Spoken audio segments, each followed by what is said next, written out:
Hello, नमस्कार।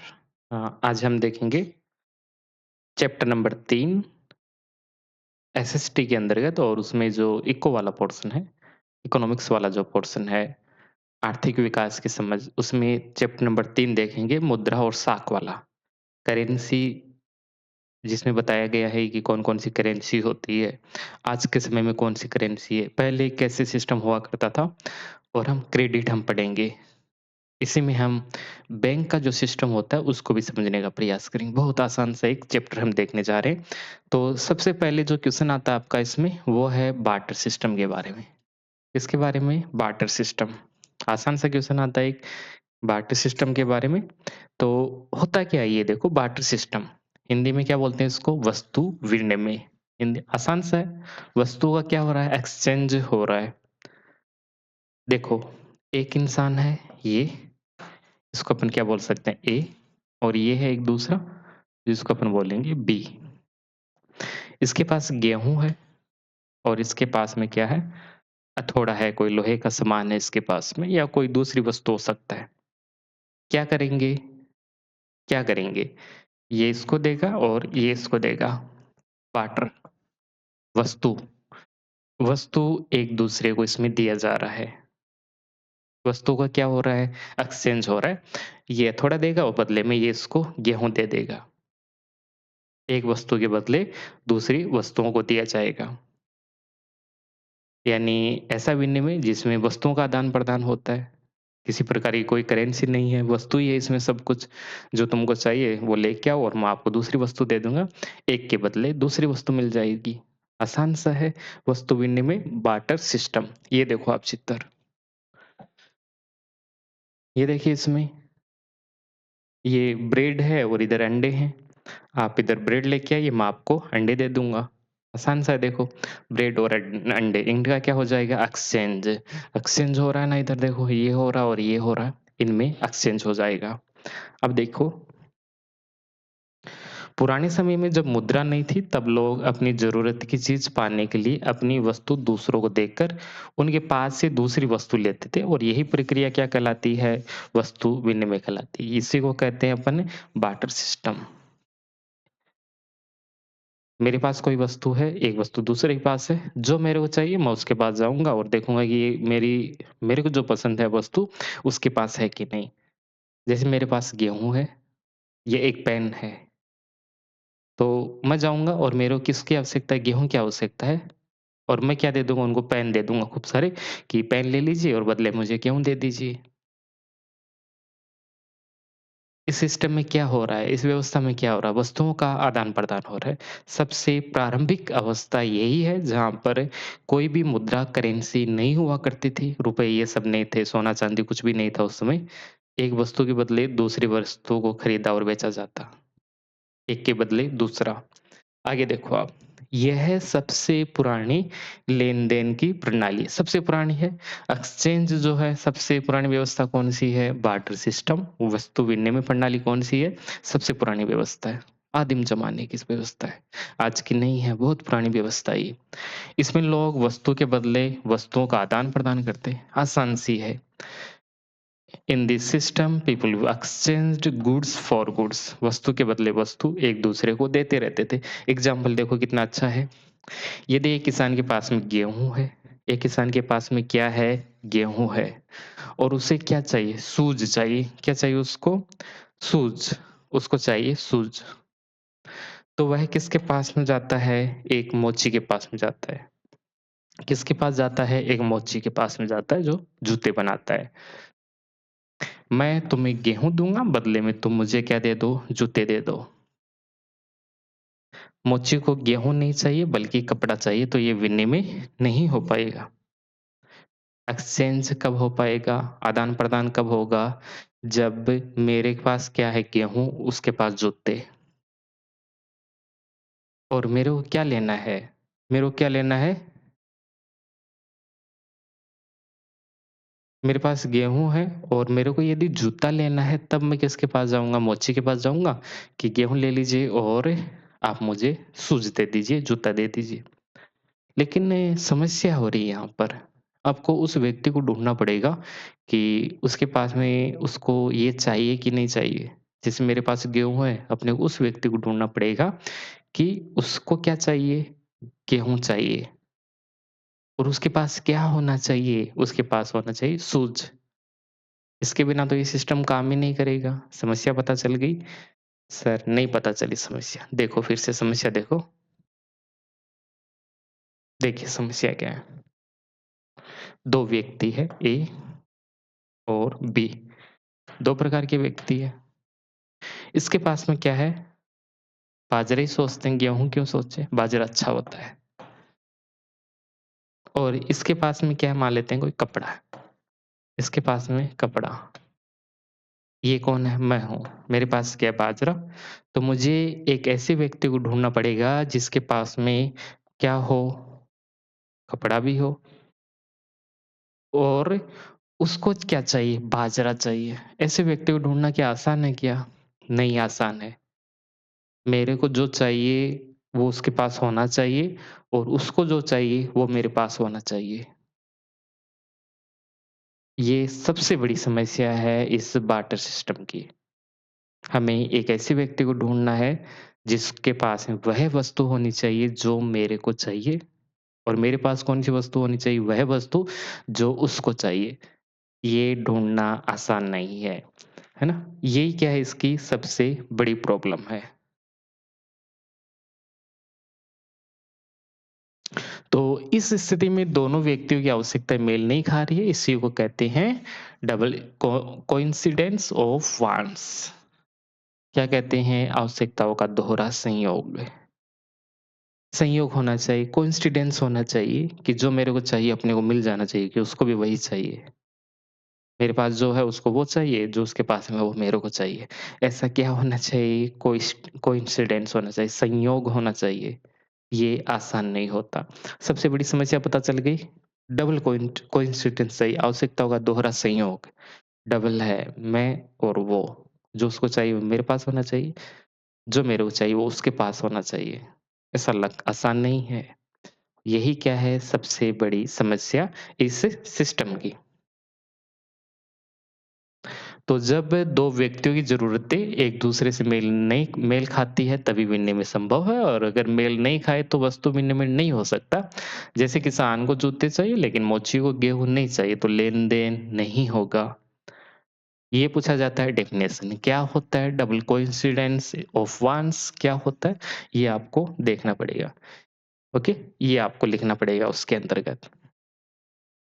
एक question क्या आता है? आपका यही वस्तु विनिमय क्या होता है? उदाहरण बताइए, डेफिनेशन बताइए। आसान-सा क्वेश्चन है और अच्छा कोई क्वेश्चन पूछे तो कौन-सा पूछेगा आपसे? ये वाला। ये वाला आपसे पूछेगा कि आवश्यकताओं का दोहरा संयोग क्या होता है? हाँ, एक्सप्लेन करो इसको। तो आपको बता देना है कि जब हम किसी से वस्तु खरीदते हैं, तो हमें उस व्यक्ति को ढूँढना पड़ेगा जो उसको चाहिए वो इस व्यक्ति के पास में हो और एक को चाहिए वो दूसरे के पास में होना चाहिए। तो पुराने समय में वस्तु विनिमय प्रणाली के अंतर्गत इस प्रकार का एक संयोग की आवश्यकता होती थी। कोइंसिडेंस की आवश्यकता होती थी। उसके बिना कुछ भी संभव नहीं था। चलो आगे देखो। यही क्या है इस सिस्टम की बिगेस्ट प्रॉब्लम है, ड्रॉबैक है इसकी। ये एक बड़ी समस्या है इस सिस्टम की। देख लीजिए और समस्या देख लीजिए। एक समस्या हमने देख लीजिए कि आवश्यकता दोहरा संयोग आवश्यक है और दोनों की ज़रूरतें मेल खाएँ तभी विनिमय हो सकता है, उसके बिना कोई विनिमय नहीं हो सकता। पहला पॉइंट, वस्तुओं का मूल्य तय करना कठिन हो जाएगा। कि आप वैल्यू कैसे डिसाइड करोगे? आपको जूता चाहिए, मेरे पास गेहूँ है, कैसे आप वैल्यू कितना की गेहूँ का मूल्य कितना रखें और जूते का कितना रखें? जैसे 100 क्विंटल है मेरे पास में, तो उसके बदले में कितना शूज़ मिल सकता है, जूते मिल सकते हैं? ये बहुत कठिन है। मूल्य निर्धारित नहीं किया जा सकता, मुश्किल है। किसी वस्तु के बदले दूसरी वस्तु का सही मूल्य तय करना मुश्किल था, जैसे कितने किलो गेहूँ के बदले 1 जोड़ी जूते आ सकती है। ये क्या हो गई सेकंड प्रॉब्लम। पहली आवश्यकता का दोहरा संयोग, दूसरा इनका अपन क्या नहीं डिसाइड कर सकते? वैल्यू ऑफ गुड्स, वस्तु का मूल्य कितना होगा उसको डिसाइड नहीं किया जा सकता। तीसरा देखो क्या समस्या है? भंडारण और परिवहन की समस्या है। Okay, storage and transportation. अपने पास गेहूँ है तो गेहूँ को पहले भर के ले जाओ वहाँ पर। क्या लगेगा? ट्रांसपोर्ट है, उसके बाद इसको स्टोर भी करके रखो। जैसे अपने पास केवल प्रोडक्शन किसका होता है? गेहूँ का होता है और कुछ है ही नहीं अपने पास में। तो अपने को कुछ भी किसी से खरीदना हो तो उसके लिए अपने को क्या चाहिए? गेहूँ हमेशा अपने पास उपलब्ध होना चाहिए। जैसे अभी आपको कुछ खरीदना है तो आपके पास क्या होने चाहिए? रुपए, पैसा आपके पास में होना चाहिए। वैसे ही पहले के समय में जब बार्टर सिस्टम था, वस्तु विनिमय प्रणाली थी, उस समय आपके पास में क्या होनी चाहिए? जो भी वस्तु का आप प्रोडक्शन करते हो, वस्तु का उत्पादन आप करते हो, वो आपके पास में होनी चाहिए। जैसे गेहूँ के बदले जूते खरीदने हैं तो गेहूँ तो हो। उसके बाद आप खरीदोगे गेहूँ के बदले मुझे बाजरा चाहिए, गेहूँ के बदले मुझे कपड़े चाहिए या और कुछ अपने को चाहिए। तो उस वस्तु का स्टोरेज करना बहुत मुश्किल था और उसको ले जाना कितना मुश्किल है। अरे आज के समय में पैसा है, उसकी जगह पहले क्या हुआ करता था? वस्तु हुआ करता था। तो पैसों को ले जाना मुश्किल है क्या? नहीं। खूब सारे पैसे जेब में डालो, आजकल तो मोबाइल में भी रहते ही हैं या एक बैग में डाल के ले जाओ, बहुत आसान है, एक व्यक्ति आराम से ले जा सकता है। खूब सारा सामान खरीद सकते हैं। लेकिन पहले क्या चाहिए था उनको स्टोरेज करने के लिए, भंडारण करने के लिए गेहूँ का भंडारण करोगे, अब तो बहुत आसान है, कहीं भी रख लो, मोबाइल में ही रहते हैं, बैंक है, खूब सारी सुविधाएँ हैं अभी तो, पहले ऐसा नहीं था। तो इनको स्टोरेज करना और एक स्थान से दूसरे स्थान पे ले जाना, बड़ी समस्या होती थी। और इनका विभाजन कैसे करें? जैसे गाय या औज़ार को छोटे-छोटे हिस्सों में बाँटना कठिन था। जैसे आपको शूज़ खरीदना है, 1 जूता शूज़ और आपके पास में क्या है, 1 भैंस है। देखो उदाहरण ये अच्छा है। ये है ना बड़ी समस्या है इसकी कि आपके पास में क्या है, एक भैंस है, ओके? एक बड़ी-सी भैंस है और आपको क्या चाहिए, एक छोटा-सा शूज़ चाहिए। तो ऐसा तो नहीं है कि आप इसका थोड़ा-सा हिस्सा काट के इसको दे दोगे, अरे मर जाएगी भैंस। मुश्किल है, छोटा-छोटा हिस्सा करना मुश्किल है। आज तो बहुत आसान है, ₹1 है, ₹2 है, 5, 10, 20, 50 छोटे-छोटे हिस्से ना। अरे पहले आपके पास वस्तु भैंस है, उसके टुकड़े कैसे करोगे? आसान नहीं होता है वस्तु के टुकड़े करने। जैसे ये बोर्ड है, मेरे को खरीदना है, कुछ गेहूँ खरीदना है, तो इसका ऐसा थोड़ी मैं थोड़ा-सा हिस्सा काट के उसको दे दूँगा। लाइक जबकि पैसा तो आप दे सकते हो आराम से। तो अपन क्या समझ रहे हैं, बार्टर सिस्टम वस्तु विनिमय प्रणाली की समस्या क्या है? समझ गए होंगे आप, 5 बड़ी समस्याएँ अपन ने देख ली इसकी, है ना? तो दोहरा संयोग होना बहुत मुश्किल था, वस्तुओं का मूल्य तय करना कठिन है। तीसरा नंबर भंडारण और परिवहन और कुछ ऐसी गुड्स होती है जो कि जल्दी खराब हो जाएगी। जैसे आपने सब्ज़ी का उत्पादन किया, तो सब्ज़ी को कहाँ लेके जाओगे आप? 1 साल की सब्ज़ी थोड़ी रख सकोगे, मुश्किल है। पैसे तो रख सकते हो 1 साल, 10 साल। कितने भी साल आप पैसे रख सकते हो, लेकिन वस्तु का स्टोरेज करना, कुछ वस्तुएँ होती हैं जो जल्दी खराब हो जाएगी, उसको कहाँ रखोगे? आपके पास क्या है? केवल गेहूँ है, आपको या आपके पास कोई फल है, फल का ही आप उत्पादन कर रहे हो, तो उसको एक जगह रखना आसान नहीं होता है। चलिए ये तो बहुत बेसिक बातें हैं आपके जीवन के साथ में आप समझ सकते हो कि ये समस्या होती है, वस्तुओं के बदले वस्तु खरीदेंगे, तो ये 4-5 समस्याएँ अपने को देखने को मिलती है। समस्या पता चल गई? हाँ, वस्तु, वाटर सिस्टम ये समस्याएँ थी। समाधान भी करना पड़ेगा, समस्या है तो क्या करेंगे? समाधान करेंगे। चलिए समाधान करते हैं इसका और समाधान करने के लिए क्या आएगा? जो हमारा टॉपिक है करेंसी, मुद्रा आएगी। आएगी कि नहीं? हाँ, वस्तु विनिमय में बार्टर सिस्टम का सॉल्यूशन क्या है? करेंसी, मुद्रा। तो करेंसी वह वस्तु होती है जिसे वस्तुओं और सेवाओं के विनिमय के लिए सभी लोग स्वीकार करते हैं।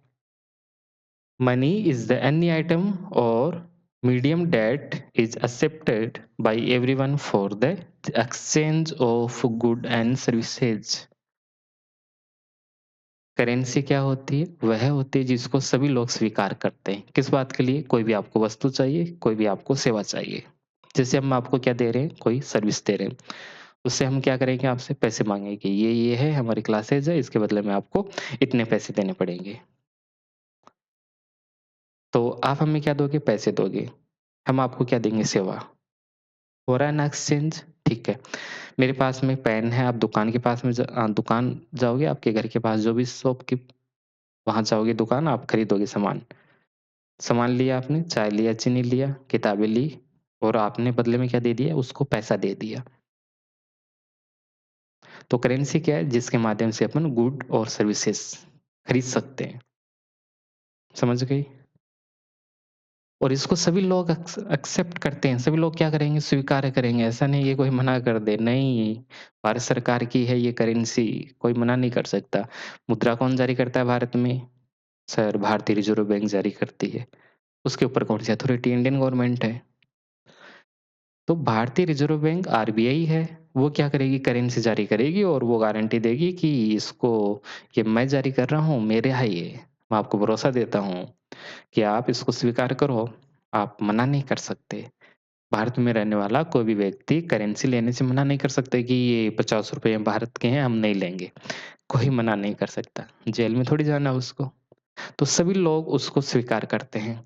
तो पहले क्या था? पहले तो कुछ था ही नहीं, एक वस्तु लो, दूसरी वस्तु बेच दो। वस्तुओं को बेचना आसान है क्या? नहीं है ना। टुकड़े कैसे करोगे? नहीं कर सकते। वस्तु क्या हो जाएगी? खराब हो जाएगी। दोहरा संयोग, बहुत समस्याएँ थी। समस्या का समाधान क्या हो गया? उसके लिए क्या है हमारे पास में? ये आ गया मनी।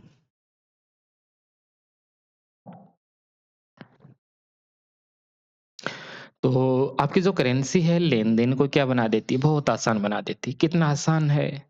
केवल क्या होने चाहिए? पैसे। कुछ भी खरीदो पैसे देके। जो भी आपको सामान चाहिए वो आप खरीद सकते हो। ट्रांज़ैक्शन वेरी ईज़ी हो गया ना अब। पहले थोड़ी था ट्रांज़ैक्शन, पहले आसान नहीं था। कुछ खरीदना हो बहुत मुश्किल था। अब किसी भी वस्तु को आप खरीदने के लिए कोई दूसरी वस्तु ढूँढने की ज़रूरत नहीं है, बस मुद्रा दो और वस्तु लो, इसलिए मुद्रा को विनिमय का माध्यम कहा जाता है। मीडियम ऑफ एक्सचेंज, यही आपका अगला क्वेश्चन है कि जो करेंसी है उसको मीडियम ऑफ एक्सचेंज विनिमय का माध्यम क्यों कहा जाता है? मीडियम ऑफ एक्सचेंज क्यों कहा जाता है?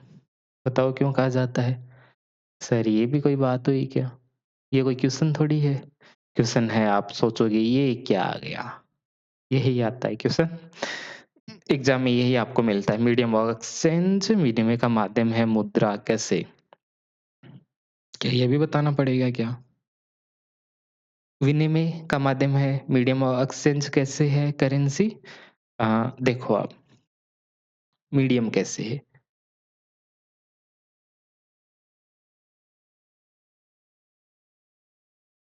अरे हो जा। अब देखो, ये क्या हो गई? इंडियन करेंसी हो गया। ये भारत की करेंसी है, मुद्रा है। ये कौन हूँ मैं? ये कौन है? दुकानदार, जिससे मुझे सामान खरीदना है। ये बीच में है कि नहीं?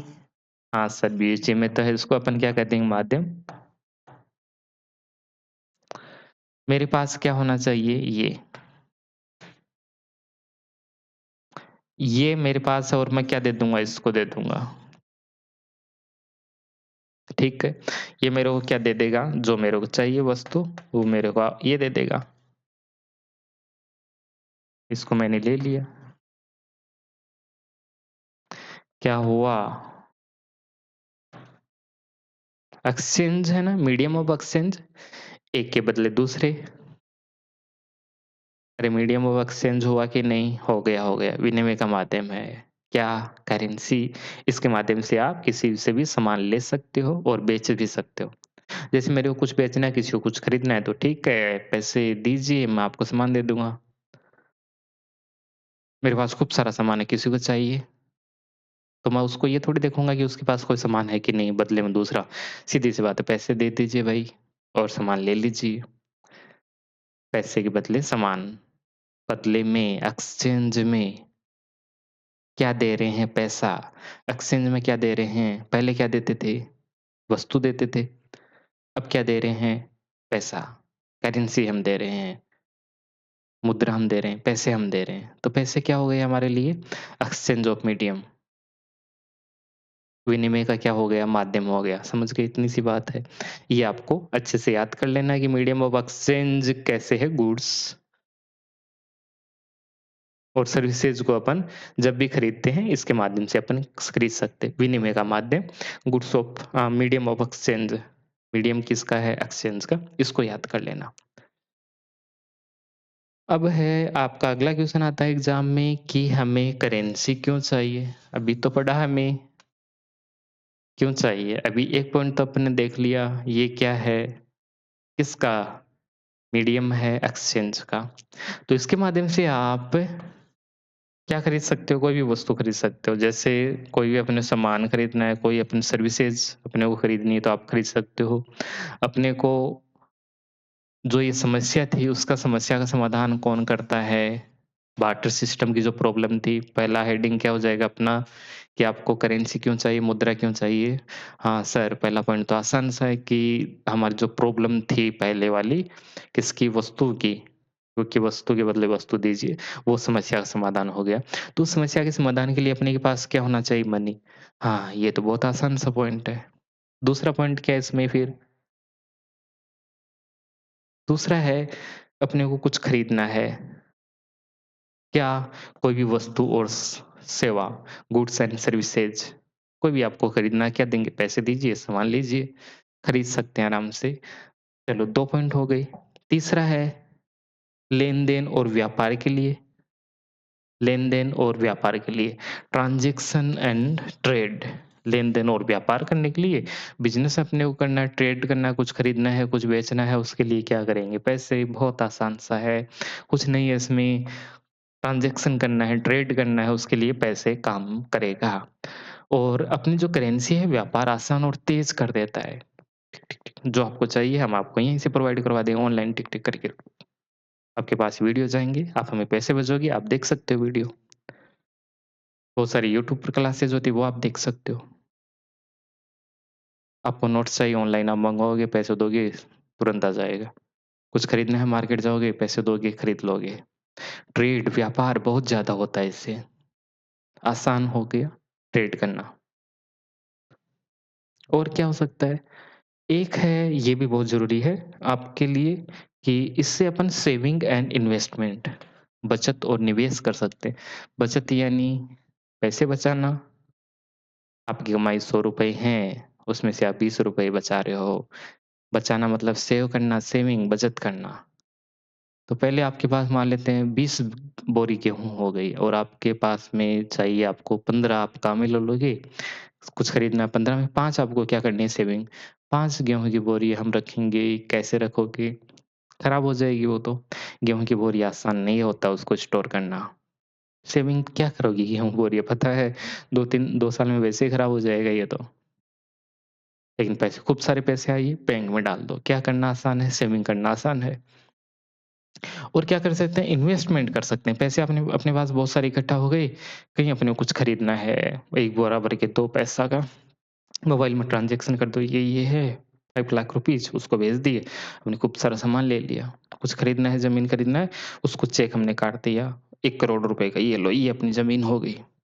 कितना आसान है निवेश करना और बचत करना। और ये क्या है? मेजर ऑफ वैल्यू, मूल्य का मापक भी है ये। अब अपन ने डिसाइड कर सकते हैं, जैसे मैंने उसमें आपको बताया था कि आप किसी वस्तु को आप तोड़ नहीं सकते, आप उसको डिवाइड कैसे करोगे? कितना आप डिसाइड करोगे कि एक भैंस का मूल्य कितना होना चाहिए, गेहूँ का कितना होना चाहिए? बहुत मुश्किल था। अब ठीक है, ये पेन है, हाँ, ₹50 का पेन है।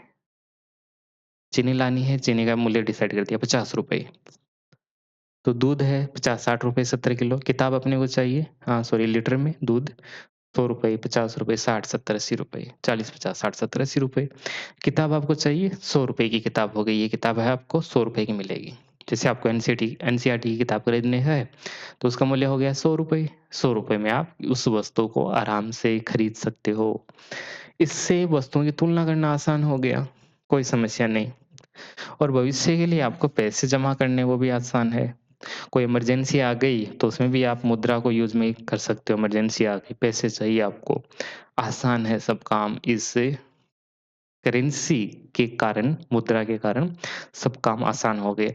तो ये इनके यूज़ हो गए खूब सारे, आपको तो 3-4 ही याद करने हैं, मैंने तो खूब सारे लिखे हुए हैं, है ना? तो ये याद कर लेना अच्छा पॉइंट है, ये भी अच्छा है। हाँ, हम जो लिखवाएँगे वो क्या होंगे, सब अच्छे पॉइंट होंगे, गलत क्यों लिखवाएँगे हम? लेन-देन है, बचत है, निवेश करना है, ये तो और ही अच्छा है कि मेजर्स ऑफ वैल्यू। आप उसको माप सकते हो कि कितना क्या होगा, आसानी से माप सकते हो, इसमें भी समस्या नहीं होनी है। चलिए, आपका ये भी एक टॉपिक हो गया है और आज हम और कुछ आगे पढ़ने का प्रयास करते हैं। अब देखो आप पढ़ो, करेंसी कैसी-कैसी करेंसी होती है, इसको थोड़ा देख लीजिए।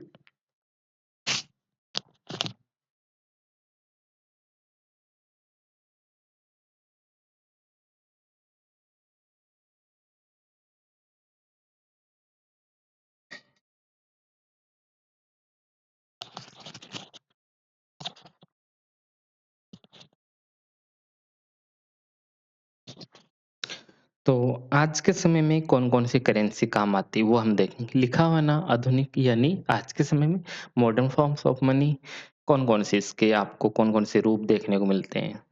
हाँ, ये तो हमें पता ही है, आप सब रह रही हो। एक तो कौन सी होगी करेंसी, पहले क्या हो गई करेंसी, जिसको आप छू सकते हो, फिज़िकल शेप में हो, आप जिसको छू सकते हो। जैसे सिक्के हो गए अपने 1, 2, 5, 10 के सिक्के हो गए। कागज़ के नोट हो गए, 1 का तो बंद ही हो गया लगभग, 2 का भी बंद ही है, 5 का भी अब तो नहीं होता, 10 का है, 20 का है, 100 का है, 200 का है, 500 का है। उसको आप क्या कर सकते हो, छू सकते हो। तो ये सब किस में आ जाएगा? करेंसी के अंतर्गत। तो वह मुद्रा जो प्रत्यक्ष रूप से लेन-देन में प्रयोग होती है, जैसे सिक्के और कागज़ी नोट। सिक्के और कागज़ी नोट किस में आएँगे? मॉडर्न में। आप तो क्या वो ज़्यादा ही मॉडर्न हो, आप सोचोगे, ये कहाँ से मॉडर्न में आ गए सिक्के, ये तो पुराने होते होंगे। नहीं, ये आज के समय में है, मॉडर्न करेंसी में आता है। ध्यान रख लेना मॉडर्न करेंसी के भाग है कागज़ के नोट और सिक्के, दोनों ही आज के समय में जो करेंसी काम में आती है उसी का भाग है। आप सोचोगे नोट ये सब थोड़ी आजकल तो फ़ोन पे चल रहा है, गूगल पे, पेटीएम हम कर देते हैं। नहीं, नहीं, ये भी क्या है करेंसी है। ये छोटा-सा क्वेश्चन है, आसान-सा है। सबसे आसान क्वेश्चन है कि हमारी जो करेंसी है उसको जारी करने का अधिकार किसको है? RBI, reserve bank of India, भारतीय रिज़र्व बैंक। और हर नोट पर लिख के क्या लिखा होता है? मैं धारक को रुपए का नोट जारी करता हूँ, है ना? ये सब बातें लिखी होती है। भुगतान करने का वचन देता हूँ, ये वचन सरकारी की गारंटी है, इससे लोगों को मुद्रा पर विश्वास हो जाता है। I promise to pair to sum of इतना this promise the guarantee of the government this maintains people trust in money विश्वास होता है। अरे जो नोट होते हैं वो क्या है? जब तक आरबीआई उसको भरोसा नहीं देता तब तक तो क्या कागज़ जैसा ही है। ऐसे तो कोई भी छाप देगा, ऐसे नहीं होता है। ना उसके लिए अलग से पढ़ना है, अपने को इतना नहीं जानना है। करेंसी कौन जारी करता है? सर करेंसी कौन जारी करता है? भारतीय रिज़र्व बैंक। भारतीय रिज़र्व बैंक के द्वारा करेंसी को जारी किया जाता है। करेंसी के प्रकार हम देख लेते हैं कि कौन-कौन से प्रकार होते हैं। हाँ, ये तो बहुत क्या पढ़ा रहे हो ये सब। सिक्के हैं, कागज़ के नोट हैं और तीसरा क्या है? Digital currency. ये भी क्या हो गई? करेंसी हो गई। डिजिटल करेंसी पेपर नोट और सिक्के, ये भी करेंसी के 2-3 प्रकार सिक्के आप जानते ही हो, 1 का सिक्का 2, 3, 5, 10 3 नहीं होता है, 1, 2, 5, 10 पेपर नोट आप देख सकते हो कागज़ के 10 का, 50 का, 100 का, 500 का और डिजिटल आज के समय में आप खूब सारे यूज़ करते हो। ₹2 का सामान भी लाओगे तो क्या करोगे? फ़ोन पे करोगे, ये इसके अंदर दे दीजिए, ओके। तो यूपीआई कार्ड है, नेट बैंकिंग है। आदि से किया जाने वाले भुगतान इसमें पैसा दिखता नहीं है, और मूल्य का आदान-प्रदान हो जाता, दिखता नहीं आपको पैसा जा रहा है, आ रहा है, आपके मोबाइल में नंबर दिखाता है 1, 2, 3, 4, 5 इतने पैसे आपके पास में है। ₹500 आपके पास में है, 10 को आपने भेज दिया, कितने बचे? 490 490 तो इसमें केवल दिखाता है मोबाइल में, ऐसे नहीं है कि आपके पास ₹10 ये लो, ये हमने दे दिया। वो तो किसमें होता है सिक्के और कागज़ के नोट, पेपर नोट होते हैं, तो ये थोड़ा देख लीजिए। ये क्या है सर, ये भी कोई बताने की बात हुई। ये तो आज के समय में डिजिटल करेंसी है, फ़ोन पे, गूगल पे, क्रिप्टो भी चल रहा है आजकल तो क्रिप्टो करेंसी भी चल रहा है और भी खूब सारी करेंसी चलती है। तो ये हो गया जिसमें अपने को अपन उसको छू तो नहीं सकते, आ रहा है, जा रहा है। चलिए आगे, करेंसी की विशेषताएँ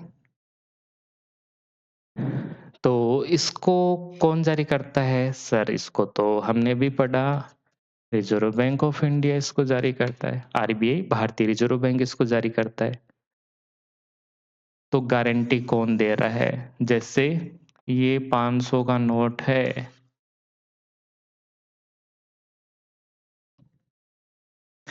तो इसकी गारंटी कौन देता है कि यदि कोई भी नहीं ले, मेरे पास आओ, बैंक क्या बोलेगा, रिज़र्व बैंक वाला क्या बोलेगा, मेरे पास आ जाओ, मैं दूँगा आपको ₹500 घबराने की ज़रूरत नहीं है।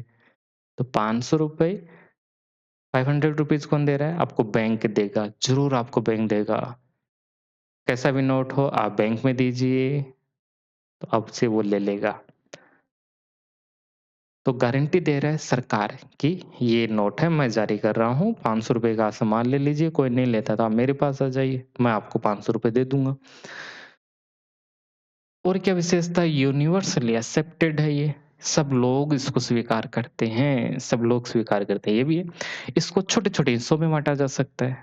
अरे छोटे हो गए ना 1, 2, 5, 10, 20, 50, 100, 500, 1000 का भी आता था पहले और जब आप छोटे थे उसमें 2000 का भी आता था, 2015 के आस-पास शुरू हुआ था, अब लगभग नहीं मिलता है। और नकद भुगतान के लिए सबसे सामान्य साधन है। Most common medium of for cash payment के लिए सबसे आसान है।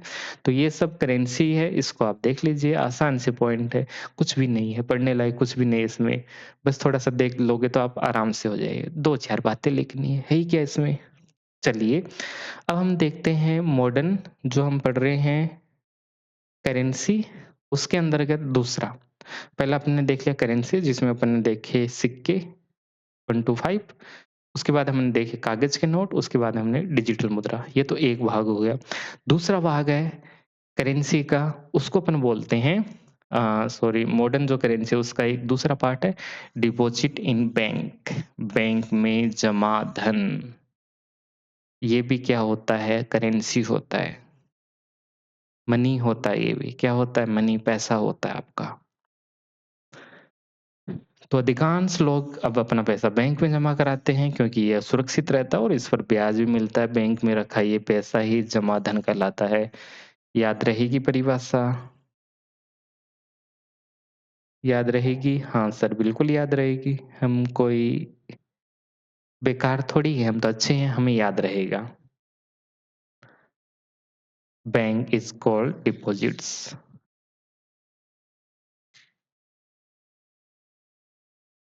तो इसको आपको ध्यान में रखना है डिपॉज़िट्स को जमा धन क्या होता है, डिपॉज़िट्स क्या होता है।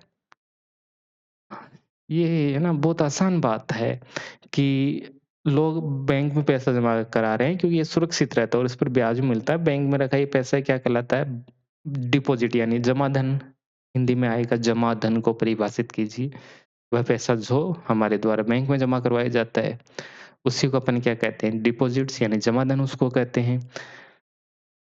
ये मुद्रा का आधुनिक रूप है क्योंकि इसमें वस्तुएँ भी खरीदी जा सकती है, भुगतान किया जा सकता है जैसे चेक है, डेबिट कार्ड या मोबाइल बैंकिंग से। फ़ोन पे, गूगल पे आप खरीदते रहते हो सभी लोग। वो जो है ना आपका डिजिटल करेंसी वाला उसमें थोड़ा चेंज कर लीजिए। चलो ठीक है, इतना भी क्या करना, चल जाएगा। ये समझ गए आप डिपॉज़िट्स इन बैंक? अरे आपके पैसे जो बैंक में जमा होते हैं, वो भी तो करेंसी है। जैसे आपको कुछ खरीदना है कि सर हमें तो किताब खरीदनी है, तो किताब खरीदोगे कैसे खरीदोगे आप? बैंक से किया, टिक, टिक, टिक किया, उसको ट्रांसफ़र कर दिया पैसा। पैसा आपका है, उसको आपने दिया, उससे आपने कुछ खरीद लिया। करेंसी क्या होती है जिससे आप कुछ खरीद सकते हो? तो यहाँ से हम कुछ खरीद रहे हैं, तो वो भी क्या हो गई? करेंसी हो गई। मॉडर्न करेंसी हो गई क्या? डिपॉज़िट्स इन बैंक में जो जमा होता है, वो भी हमारा क्या होता है? पैसा होता है। ये भी क्या है? करेंसी है। बैंक में मान लिया आपके 1000, 2000, 10, 20, 30,000 लाख कितने भी लाख, करोड़ जो भी आपके जमा है, वो आपके पैसे हैं। क्या है? आपके डिपॉज़िट्स है, जमा धन है वो। वो भी क्या है? पैसा ही है। उसको आप यूज़ में ले सकते हो, कुछ खरीद सकते हो। पैसा क्या है? जिससे आप कुछ खरीद सकते हो, जिससे आप एक्सचेंज कर सकते हो, कुछ ले सकते हो, दे सकते हो, वही तो होता है पैसा। बैंक में जो जमा है वो भी तो आपका पैसा ही है। तो वो भी क्या है अपना, ये भी क्या है? एक मनी है, करेंसी है, मॉडर्न करेंसी है। बैंक में जमा पैसा होता है, उसके भी कई सारे पार्ट होते हैं, जैसे सेविंग हो गया, रिकरिंग हो गया, करंट हो गया और फिक्स्ड हो गया। कई सारे प्रकार होते हैं। सेविंग यानी बचत खाता होता है एक। ये याद रहेगा? हाँ सर, बचत खाता मतलब सामान्यतः अपन जो बैंक में पैसे जमा कराते हैं, लेन-देन जिनका कम होता है, एक्सचेंज जो कम करते हैं, पैसा लेन-देन नहीं करते, एक बार जमा करवा दिया, ठीक है, पड़ा है। एक होता है फिक्स्ड डिपॉज़िट होता है, एफडी जिसको बोलते हो आप लोग। एक बार बैंक में जमा करवा दिया आपने कि हम तो अगले 5 साल तक उसको छेड़ेंगे नहीं, 1 लाख रुपए जमा करवाया। उस पर बैंक वाले बोलेंगे, "ठीक है, आप भी इतना कुछ कर रहे हो तो हम भी आपको ब्याज दे देते हैं 7.5% परसेंटेज 7.5 आप हम आपको क्या देंगे? पैसे दे देंगे। रिटर्न हम दे देंगे इतना सारा आपको।" और एक होता है करंट डिपॉज़िट। ये जो व्यापारी लोग होते हैं, शाम-शाम को पैसे इनके पास खूब सारे आ जाते हैं, काम-धंधा खूब सारा है, सामान बेचा, तो सुबह जाके बैंक में या रात को ही या शाम को या सुबह एक बैग लेके जाएँगे ये लोग और बैंक में पैसा जमा करवा देंगे। 2 दिन उनके बाद में पता चला कि इनको किसी व्यापारी को सामान खरीदना है और 20 लाख रुपए देने, बैंक जाएँगे वापस, उसको दे देंगे। तो ज़्यादा जो लेन-देन करते हैं उनके लिए क्या होता है करंट डिपॉज़िट, ब्याज ये सब इसमें नहीं मिलता है सामान्यतः मामूली सा कुछ पॉइंट्स में मिलता है, मिलता भी होगा तो। तो करंट डिपॉज़िट यानी चालू खाता, इसको कौन लेंगे? जो व्यापारी होते हैं जिनको ज़्यादा स्तर सामान खरीदना होता है, केवल इनके नाम-नाम याद कर लीजिए। एक होता है सेविंग, एक होता है फिक्स्ड यानी एक अवधि के लिए आपने जमा करवा दिया कि 5 साल है। पहले करवाते थे ना, अब भी करवाते हैं कि हमने अपने बच्चे का क्या करवाया है एफडी, यही है वो एफडी। यानी फ़िक्स्ड डिपॉज़िट हमने कर दिया। जमा कर दिया हमने 5 साल के लिए हम तो हाथ ही नहीं लगाएँगे या हमारी बच्ची की शादी करेंगे तब हम पैसे निकाल लेंगे या हमारा बच्चा जब 18 साल का हो जाएगा या हायर स्टडी के लिए जाएगा, कॉलेज में पढ़ेगा या इमरजेंसी में कभी पैसे चाहिए तभी हम 5-10 साल बाद में निकालेंगे। इसको क्या बोलते हैं एफडी करवाना यानी फ़िक्स्ड डिपॉज़िट। जमा कर दिया, भूल गए उसको, जब चाहिएगा तब हम उसको ले लेंगे। और एक होता है इसमें डिमांड डिपॉज़िट भी होता है इसमें कि क्योंकि इससे किसी भी समय निकाला जा सकता है। जब भी आपको चाहिए, तब आप इसको निकाल सकते हो। डिमांड डिपॉज़िट ऐसा पैसा है जिसको जब आपको आवश्यकता हो तब उसको निकाला जा सकता है। इसको अपन अब डिटेल से पढ़ते हैं। डिमांड डिपॉज़िट को थोड़ा-सा अपन डिटेल इसको कर लेते हैं।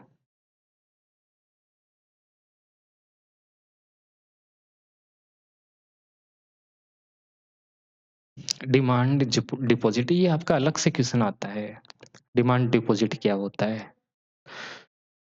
तो वह पैसा जो बैंक में जमा किया जाता है और जिससे खाता धारक यानी हम कभी भी निकाल सकते हैं और यह सबसे अधिक मुद्रा के समान काम करता है।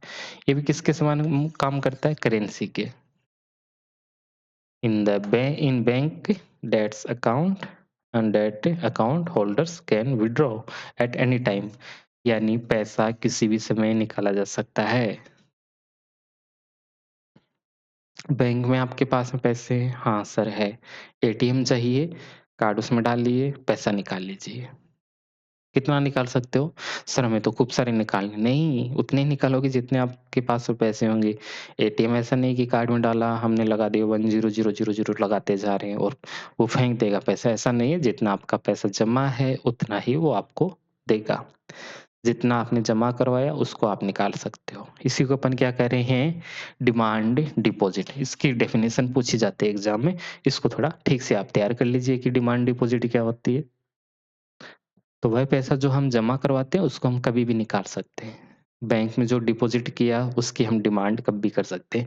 क्या किया डिपॉज़िट, क्या करेंगे डिमांड यानी निकाल सकते हैं। क्या किया जमा, जमा को हम कभी भी निकाल सकते हैं। वह पैसा जो हमने जमा किया उसको हम कभी भी निकाल सकते हैं। इसी को अपन क्या कहते हैं माँग जमा, डिमांड डिपॉज़िट। डेफ़िनेशन अच्छे से याद कर लेना महत्वपूर्ण क्वेश्चन है। तो आगे कि इसमें माँग जमा है वो मुद्रा का कार्य कैसे करती है? कि ये करेंसी जैसे कैसे काम करती है?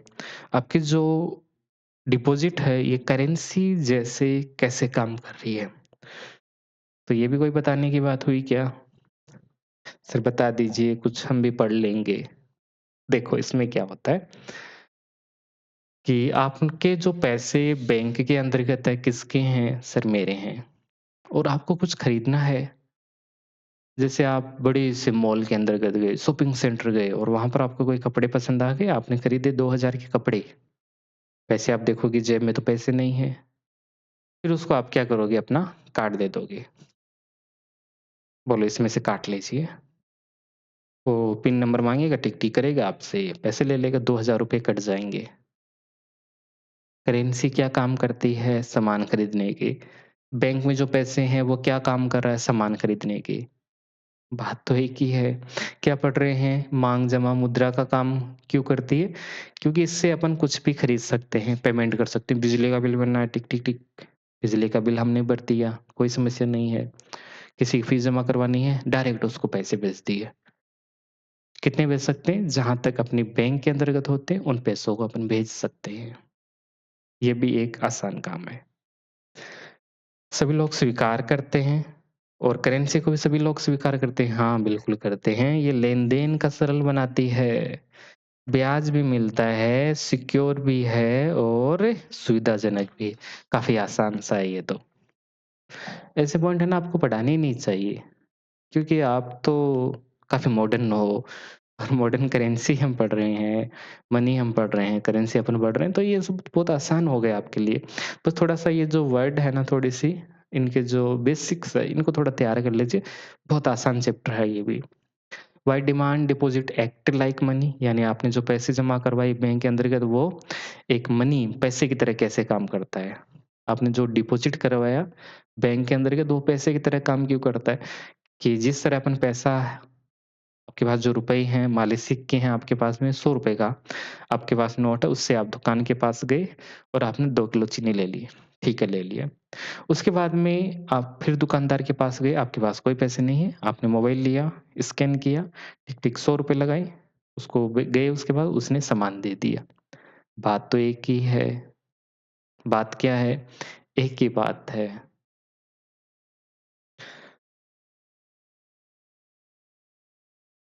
तो क्वेश्चन आता है माँग जमा भी मुद्रा का आधुनिक रूप क्यों मानी जाती है? कि demand deposit are considered a modern form of money कैसे? तो इसके माध्यम से भी हम कोई भी गुड एंड सर्विसेज को खरीद सकते हैं। इसका भी क्या होता है एक वैल्यू होता है। इसके भी छोटे-छोटे टुकड़े हम कर सकते हैं। ये सिक्योर भी है। लाना ले जाना भी आसान है। लाना ले जाना कहाँ है मोबाइल में पड़ा है तो पड़ा है। बैंक में पड़ा है आराम से जब चाहिए आप कुछ भी कर सकते हो। मॉडर्न करेंसी भी यही होती है। तो ये आसान सा क्वेश्चन, ये सब पॉइंट आप बताओगे? ये आपके नीचे वाले आजकल इस प्रकार के क्वेश्चन पूछे जाते हैं, माँग जमा भी मुद्रा का आधुनिक रूप मानी जाती है, कथन की व्याख्या कीजिए। आप देखोगे ओह! गुरुजी ने तो नहीं बताया, कहाँ से करें? अरे बता दिया मैंने अभी demand deposit are considered a modern form of money कैसे काम करती है मॉडर्न मनी की तरह। तो ये सब पॉइंट आप बता देना कि आप कुछ भी खरीद सकते हो, कुछ लेना है, कुछ देना है, आप कर सकते हो। विथड्रॉल कर सकते हो आप, एक्सेप्टेड करते हैं सभी लोग इसको स्वीकार करते हैं। पैसा, करेंसी को स्वीकार करते हैं कि करते हैं? नहीं करते हैं। करते हैं सर इसको भी, तो इसके भी क्या हो गया? सेम, सेम रुपए जैसे काम कर रही है। आपके पास चाहे ₹100 का कागज़ का नोट हो या आपके बैंक में ₹100 रखे हैं, दोनों एक ही बात होती है।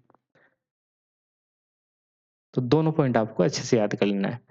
तो दूसरा हमने देख लिया, हाँ, सेट देख लिया, ये तो बहुत अच्छा है। ये थोड़ा-सा उदाहरण देख लीजिए आप कि राम के बैंक में के खाते में ₹10,000 हैं, दुकान पर सामान खरीदता है और चेक या यूपीआई से उसको पेमेंट करता है।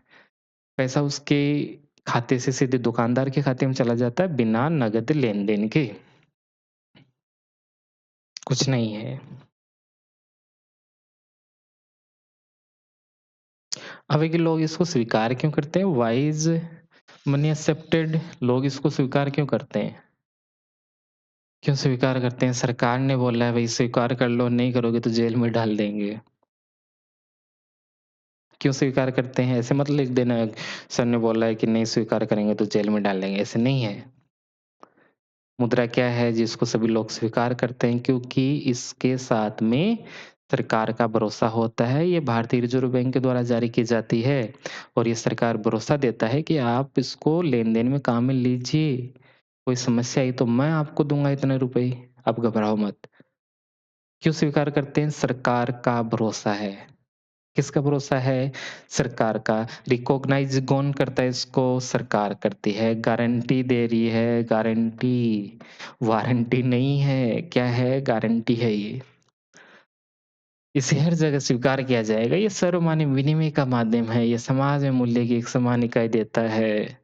किसी गुड्स का और सर्विसेज़ को ये डिसाइड कर सकता है, इसका वैल्यू कितना होगा, इतना चाहिए, इतना टुकड़ा हम नहीं देंगे, पैसे दे देंगे। ₹5 चाहिए, 10, 15, 20, 50, 100 सब हम दे देंगे उसको। अरे मोबाइल के माध्यम से तो आज यूपीआई के माध्यम से जैसे नोट तो ₹16 का नहीं आएगा, लेकिन ₹16 किसी को चाहिए, टिक टिक किया, उसको भेज दिया हमने। कितना आसान है। ये कागज़ के नोट से अच्छा है कि नहीं? जैसे आपने कुछ खरीदा, रजिस्टर आया आपका ₹49 का, कैसे दोगे आप? पहले 40 का ढूँढोगे, फिर 5 का ढूँढोगे, फिर 2 का, फिर 2 का। मोबाइल में किया 49 लगाया, पिन नंबर लगाया 1111 0000 टिक टिक पहुँच गया अगले के पास में। आसान काम है ये भी। आजकल ये क्वेश्चन थोड़ा ठीक पूछा जाता है, स्टैंडर्ड क्वेश्चन है कि इसी में एक और आता है बैंक वाले का एक भाग है, ये जो अपन पढ़ रहे हैं ना डिपॉज़िट वाला कि ये डिपॉज़िट की तरह कैसे काम करता है, क्या होता है ये सब, इसी का एक पार्ट है चेक। कि आपको किसी को पेमेंट करना है तो चेक के माध्यम से आप कर सकते हो।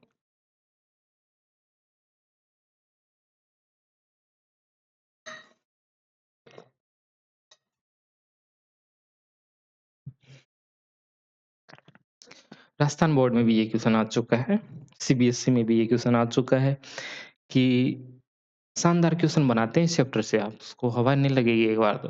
लेकिन बातें यही लिखनी होती है कि आपको किसी दोस्त को पैसे चाहिए और आपको उसको चेक के माध्यम से पेमेंट करना है, तो आप उसमें चेक में क्या-क्या लिखोगे आप? यानी क्या-क्या एंट्री आप करोगे? चेक में क्या-क्या लिखना है? अगले का नाम लिख देंगे, साइन कर देंगे, कुछ तारीख हम लगा देंगे, ऊपर की तरफ कुछ बैंक के बारे में डिटेल होती है। ये 4-5 बातें हैं, बता देनी है। 3 नंबर का क्वेश्चन आएगा, खुश हो जाएगा। एक सुंदर सा चित्र भी बना के आ जाओ चेक का। अरे दिक्कत है क्या? नहीं है दिक्कत। देखो चेक, देख लिया चेक ऐसा होता है। उसमें सबसे ऊपर एक बैंक का नाम होता है आजकल चेक के अंतर्गत। उधर लिखा होता है किसको आप पैसा दे रहे हो, कितना दे रहे हो, हिंदी में शब्दों में लिख देंगे, इधर साइन कर देंगे, उधर कोई डेट ये सब लिखा होता है। ये कुछ नंबर-नंबर लिखा होता है। खूब सारे पॉइंट है, इसको अच्छे से देख लीजिए। चेक क्या होता है? तो चेक एक लिखित आदेश होता है जो बैंक को दिया जाता है कि वह किसी निश्चित व्यक्ति को एक निश्चित राशि का भुगतान करे। चेक एक कागज का टुकड़ा है जिस पर बैंक के खातेधारक का आदेश लिखा होता है कि मैं बैंक मेरे खाते से उतनी राशि निकाल कर दूसरे व्यक्ति को दे दे।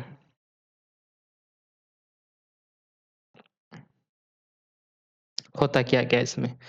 एक होता है चेक लिखने वाला व्यक्ति। कौन होता है? जो वह व्यक्ति जो भुगतान का आदेश देता है। जैसे मेरे को किसी एक बड़ी कंपनी उसको पैसा देना है। देना तो नहीं है लेकिन बड़ी बात करते हैं। कितना देना है? 2 करोड़ रुपए देना है। कहाँ सिक्के थोड़ी गिनोगे, गेहूँ थोड़ी ले जाओगे 2 करोड़ के। एक चेक होगा, एक कागज़ का बैंक द्वारा जारी किया जाएगा अपने को। कौन जारी करेगा? बैंक। कौन-सा बैंक जिसमें आपके पैसे होते हैं। एक बड़ा-सा बैंक चेक होगा उसमें मैं लिखूँगा अब क्या-क्या लिखूँगा? चेक लिखने वाला कौन होता है? मैं होता हूँ। मैं उसमें लिखूँगा भुगतानकर्ता, क्या होता है ये? चेक लिखने वाला व्यक्ति होता है, भुगतानकर्ता इसको बोल सकते हैं। दूसरा क्या है इसका? वह बैंक जो आदेश का पालन करेगा। जैसे मेरा बैंक खाता है मान लेते हैं एसबीआई बैंक में है, तो मेरे को किसी दूसरे को 2 करोड़ रुपए देने हैं। कैसे दूँगा? मैं चेक मेरे पास रहेगा बैंक का, उसमें मैं लिख दूँगा 2 करोड़ रुपए और मैं मेरी बैंक को आदेश दूँगा कि आप 2 करोड़ रुपए उस व्यक्ति को आप दे दीजिए। किसको? उस कंपनी को आप दे दीजिए। मैं अपनी बैंक को आदेश देता हूँ। आदेश कैसे दोगे? साइन करेंगे नीचे सिग्नेचर होते हैं। आज की तारीख है, उसमें सिग्नेचर करेंगे, दे दीजिए उसको। तो उसको हम आदेश देते हैं किसको? हम अपनी बैंक को आदेश देंगे, उस व्यक्ति, उस कंपनी को आप पैसे दे दीजिए। क्या करोगे नीचे आप साइन करोगे आप। भुगतान पाने वाला व्यक्ति, चेक किसके पास होगा? मेरा। उसमें पहला ही कॉलम होगा पेयी यानी भुगतान पाने वाला व्यक्ति शुरुआत में लिखा होगा, तो उसका हम नाम लिख देंगे एक्स-वाई-ज़ेड कंपनी। हम ऊपर क्या लिखेंगे? उस व्यक्ति या उस कंपनी का नाम लिख देंगे सबसे पहले जिससे पैसा दिया जाना है। नीचे क्या लिख देंगे? अमाउंट, कितना रुपया चाहिए उसको। जितना उसका रुपए चाहिए उतना हम उसमें अमाउंट लिख देंगे।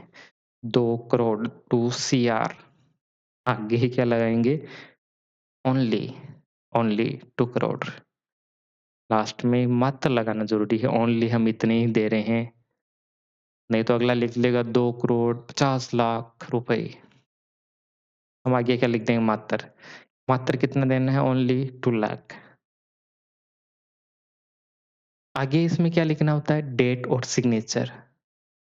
डेट और सिग्नेचर हम लिख देंगे कि इतनी तारीख तक ये जो मेरा चेक है वो वैलिड है, कि अगला 1 महीने का मैं टाइम देता हूँ, इतने दिन में आप निकाल सकते हो। या उस तारीख के बाद में आप निकाल सकते हो। जैसे मैं लिख दिया, जैसे आज मैं जारी कर रहा हूँ, आज का तारीख लिख दिया मैंने। मतलब आप आज से उस चेक मैं उस कंपनी को दूँगा, वो कंपनी वाला बैंक में जाएगा और वहाँ से पैसे ले सकता है। तारीख मैं लिख दूँगा 2 तारीख, 3 तारीख, 4 तारीख और आज से ही मैंने जो तारीख लिख दी उसके बाद में वो आज से ही वैलिड हो जाएगा, जब चाहे वो वो पैसा ले सकता है। तो ये 3-4 पॉइंट जो चेक में लिखने होते हैं। बात लिख दोगे, हाँ, चेक देख लेना भई, घरवालों से मँगवा लेना चेक कैसा होता है। उसका चित्र याद कर लेना, फिर उसमें एंट्री लिख देना। बहुत आसान सा 3 नंबर में क्वेश्चन पूछ सकते हैं। क्या लाभ होता है? लाभ तो खूब सारे हैं, 2 करोड़ रुपए देंगे तो कैश रखने की ज़रूरत नहीं है, no need to carry cash, नकद रखने की आवश्यकता नहीं, 2 करोड़ कहाँ रखोगे? पॉसिबल नहीं है। सुरक्षित और विश्वसनीय तरीका, a safe and reliable method है ये। बड़ी रकम का भुगतान आसान है। पुरानी फ़िल्मों में देखा है ना आपने? छोड़ दीजिए मेरी बेटी को, बदले में मैं 1 लिख देता हूँ, तुमको जितने ज़ीरो लगाने हैं लगा लिए, खाली छोड़ देते हैं चेक। कितना ज़ीरो लगाना? जितना लगाना है। अरे वही चेक है ये।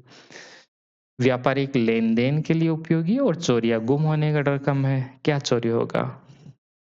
मान्य कब होगा चेक? जब हम साइन करेंगे। हम साइन कब करेंगे? जब हमें अगले को देना है। अगले को साइन करेंगे, तुरंत हम पकड़ा देंगे। तो ये क्या हो जाएगा? क्या चोरी होगा? चोरी होना इम्पॉसिबल है। तो चेक के लाभ ये हमें देखने को मिलता है।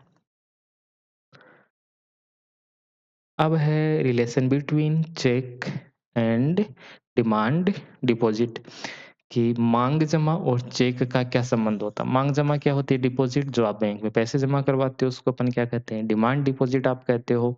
और चेक क्या होता है? चेक तो एक कागज का टुकड़ा होता है, जो कि बैंक हमें देता है कि आप जिसको देना चाहो दे सकते हो। पैसे लिखिए, तारीख लिखिए, सिग्नेचर कीजिए और उस कंपनी, उस व्यक्ति का नाम लिख लीजिए, बैंक दे देगा। तो बैंक में रखा पैसा मांग जमा है, उसी जमा से भुगतान करने का साधन क्या है? चेक।